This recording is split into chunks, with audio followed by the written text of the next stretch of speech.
कौन है ये लोग जो चिलचिलाती धूप में आधे कपड़ों में तपती सड़क पर दंडवत कर रहे हैं? किसी नेता की रैली में आए हैं या किसी देवी देवता को मनाने की कोशिश कर रहे हैं? जी नहीं, ये ना तो किसी चुनावी रैली में आए हैं, ना ही किसी धर्मस्थल की परिक्रमा कर रहे हैं, ना ही किसी देवी देवता को मनाने की कोशिश कर रहे हैं। ये मध्य प्रदेश के अलग अलग जिलों से राजधानी भोपाल पहुंचे वो अभ्यर्थी हैं जो शिक्षक भर्ती में पद बढ़ाने की मांग लेकर कुछ इस तरह सरकार को मनाने की कोशिश कर रहे हैं। चयनित अभ्यर्थियों ने वर्ग 3 में 25,000 और वर्ग 2 में हर विषय में 3,000 पद बढ़ाने की मांग की है। ये उम्मीदवार इससे पहले भी भोपाल में आंदोलन और प्रदर्शन कर चुके हैं, लेकिन सरकार ने अब तक कोई सुनवाई नहीं की। अभ्यर्थियों का दावा है कि प्रदेश में शिक्षकों के करीब 1.5 लाख पद खाली हैं, फिर भी भर्ती सिर्फ 8 से 10,000 पदों पर निकाली जाती है।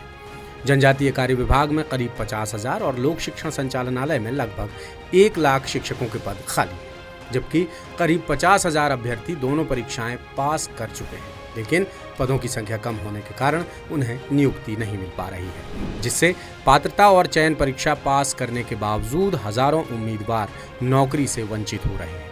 सालों से भर्ती का इंतजार करते करते सैकड़ों उम्मीदवार अब ओवरएज हो गए।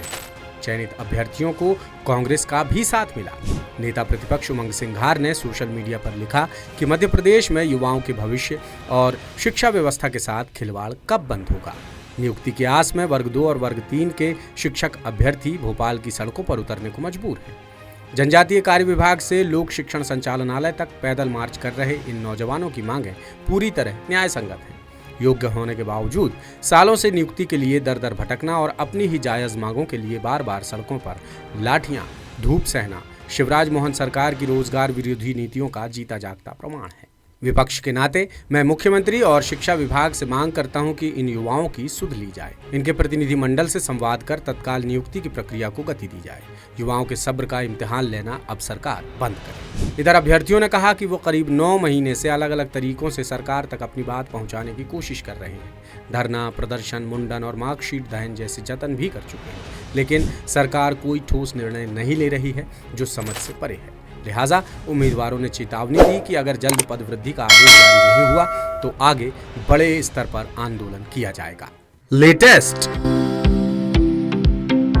इन्वेस्टिगेटिव और इन डेप्थ खबरें देखने के लिए ज्वाइन कीजिए द सूत्र का व्हाट्सएप चैनल, सब्सक्राइब कीजिए यूट्यूब चैनल, लाइक कीजिए फेसबुक पेज और पढ़ते रहिए www.dasootra.com।